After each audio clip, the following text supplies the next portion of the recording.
আপনারা এখন কি চান? আমরা চাই বিচার যায় ম্যাডামের গাবিলাতে আমরা রোগী মারা গেছে আমার দিয়ে রেখে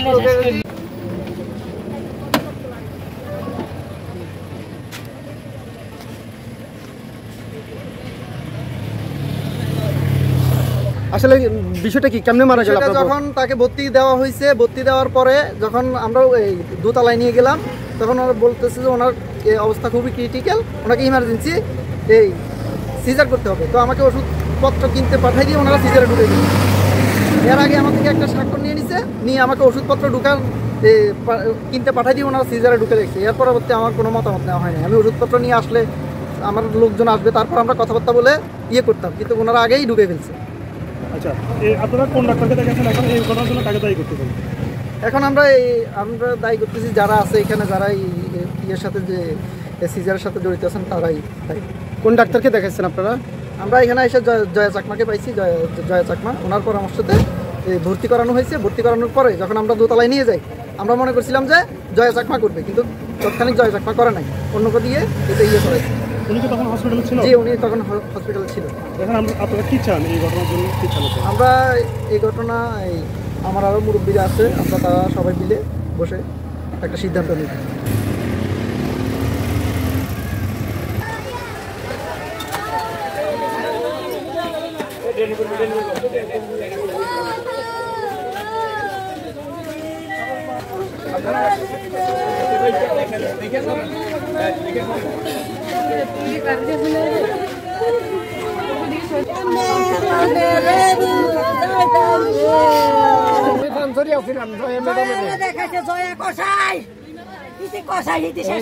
মানে আরেক লোকের দিয়া করাইছে, বসে আছেন নিজে করে নেই।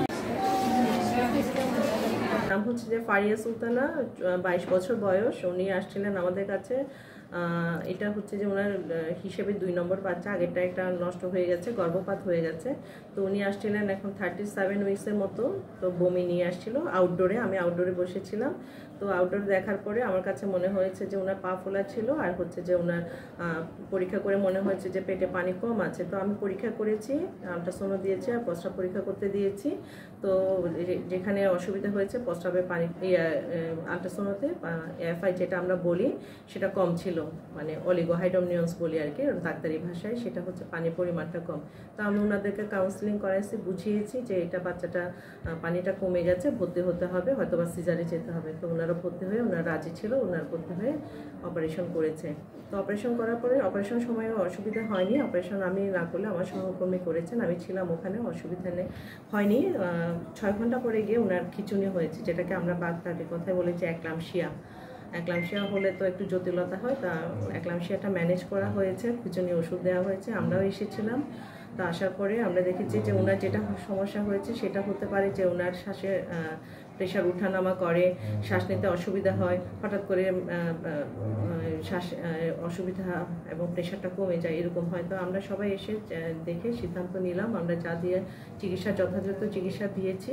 এবং ওনার হতে পারে, এটা আমরা তো নিশ্চিত বলতে পারছি না, হার্টে কোনো সমস্যা থাকতে পারে যার কারণে ওনার এরকম প্রেশারটা ওঠানামা এবং স্যাচুরেশনটা ওঠানামা করে।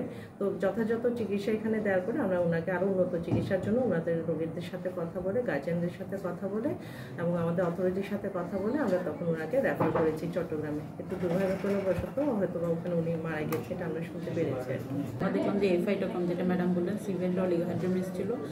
আর রুগীকে কাউন্সিলিং করলাম, রুগী যখন রাজি হলো তখন আমরা আমাদের সেটেল রুগী, আমরা যেগুলো আগে সিজার করার রুগী ছিল ওগুলো নামে তাড়াতাড়ি করলাম, যেহেতু সিভিয়ার অলিগোহাইড্রোমিয়াস আগে বাচ্চা নেয়, ভ্যালুয়েবল প্রেগনেন্সি হিসেবে আমরা তাড়াতাড়ি এটা ইমার্জেন্সি সিজারের ব্যবস্থা করলাম।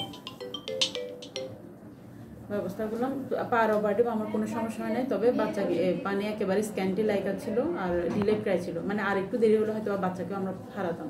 হ্যাঁ, তারপরে একেবারে প্রাইমারি কেসের মতো খুব সুন্দরভাবে অপারেশন হয়েছে, কোনো ধরনের ব্লিডিং ছিল না।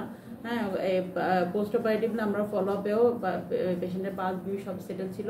তারপরে একেবারে 7:30টার দিকে, মানে প্রায় 6.5 ঘন্টা পর এসে দেখলাম যে সিস্টার বললো যে আমাদের ওনার খিঁচুনি হচ্ছে, সেটা একলামশিয়া হলো আর কি। হ্যাঁ, তো ওটা খিচুনি হওয়ার সাথে সাথে আমরা খিচুনির ওষুধপত্র যা দেওয়ার ওগুলো দিলাম, এবং আমি নিজে এসে 5 মিনিট পর পর 15 মিনিট পর পর ওষুধ দেওয়ার পর পর আমি ফলো আপে রাখলাম, দেখি যে ওনার প্রেশার কন্ট্রোল হচ্ছে না। আবার আমরা ওটিতে নিয়ে গেলাম, ফুল চেক আপ, আমরা 3 জন কনসালটেন্ট 3 জনই এসে চেক আপ করলাম।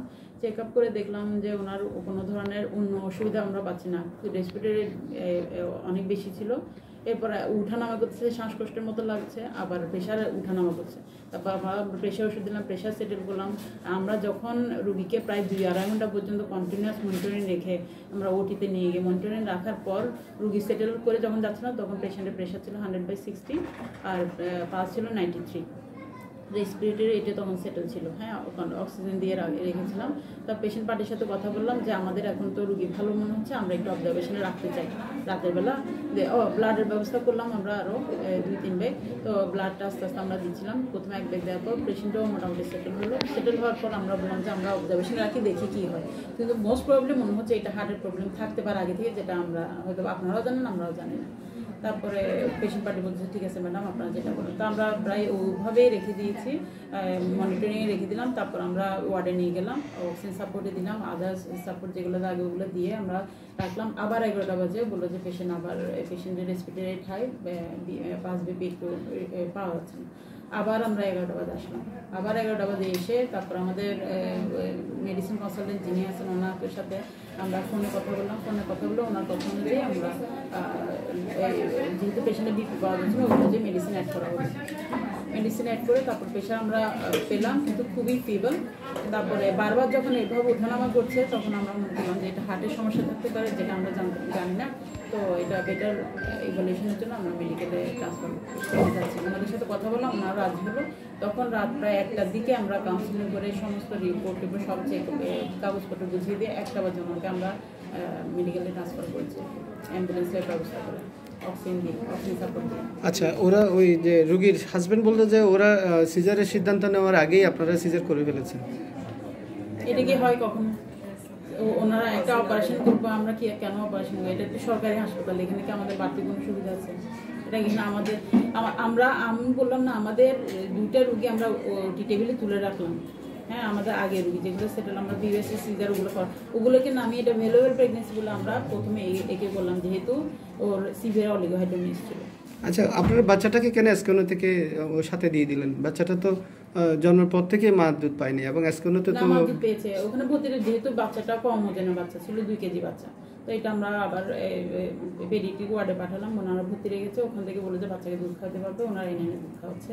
তো আমরা বললাম যে তাহলে ওখানে ভর্তি রেখে বাচ্চাকে ওখানে দুধ খাওয়াতে পারবেন, বাচ্চাকে নিয়ে যেতে পারবেন। এখন যেহেতু মা ওখানে, বাচ্চা এখানে, এইভাবে তো বাচ্চা তো আর ব্রেস্টফিড করতে পারবে। এখন যেহেতু মাটা মারা গেছে, বাচ্চা নিয়ে আপনার পরামর্শ কি থাকবে?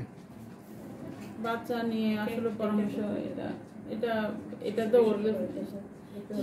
তো যেহেতু বাচ্চার ওজন কম, শিশু বিশেষজ্ঞ তত্ত্বাবধানে থাকবে, যখন ভালো হবে তখন ওরা ফ্যামিলি যেটা বাচ্চাদের খাওয়া দাওয়ার ব্যাপারে কি এটা তো আমরা বলে দিব, শিশু বিশেষজ্ঞ তো বলে দিবে। আমাদের এখানে যারা প্রসবের সময়ে এখানে ভর্তি হন তাদেরকে আমরা সাধারণত চিকিৎসা দিই। প্রথমে নর্মাল ডেলিভারি চেষ্টা করা হয়, দ্বিতীয়টা হচ্ছে আমরা চেষ্টা করি হচ্ছে সিজারের মাধ্যমে। তো নর্মাল ডেলিভারি হোক, সিজার হোক, তারপরে প্রসব পরবর্তী যে কোনো সময় খিঁচুনি হতে পারে, যেটা একলামশিয়া বলা হয়। আপনারা যদি বিভিন্ন তথ্য যদি ঘেটে থাকেন তাহলে ওখানে দেখতে পাবেন যে মাতৃমৃত্যুর দ্বিতীয় কারণ হচ্ছে একলামশিয়া। তো সে একলামশিয়া যে কোনো মহিলার ক্ষেত্রেই যে কোনো সময় প্রসবের পরবর্তী 72 ঘন্টার ভিতরেই দেখা দিতে পারে। তো এখন পর্যন্ত আমাদের কাছে মৃত্যু প্রথম এবং প্রধান কারণটা একলামশিয়া বলে মনে হচ্ছে। আর যদি অভিযোগের ক্ষেত্রে যদি বলা হয়, আমাদের ক্ষেত্রে এখন পর্যন্ত মৌখিকভাবে অভিযোগ করা হয়েছে, লিখিতভাবে কোনো অভিযোগ করা হয় নাই। লিখিত অভিযোগের ভিত্তিতে আমরা তদন্ত কমিটি গঠন করি, সিএসআর মাধ্যমে আমরা পরবর্তীতে কমিটি গঠন করে পরবর্তী সিদ্ধান্ত নিব।